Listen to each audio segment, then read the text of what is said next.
So what's up everyone, and welcome back to our channel in another tutorial. Today we're going to see how to manage overdue invoices in Xero. So firstly, from your Xero dashboard, click on your organization menu, your company name in the top left corner, then select Settings. And then click on Invoice Settings.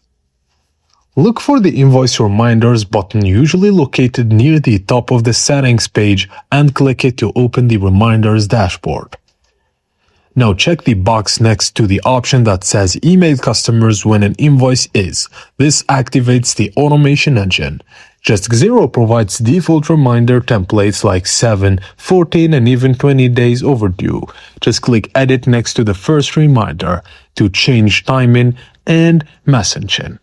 Now all you have to do is just click Save to lock in your template. Repeat step 4 for any remaining email reminders in your sequence so your entire follow-up process is fully automated.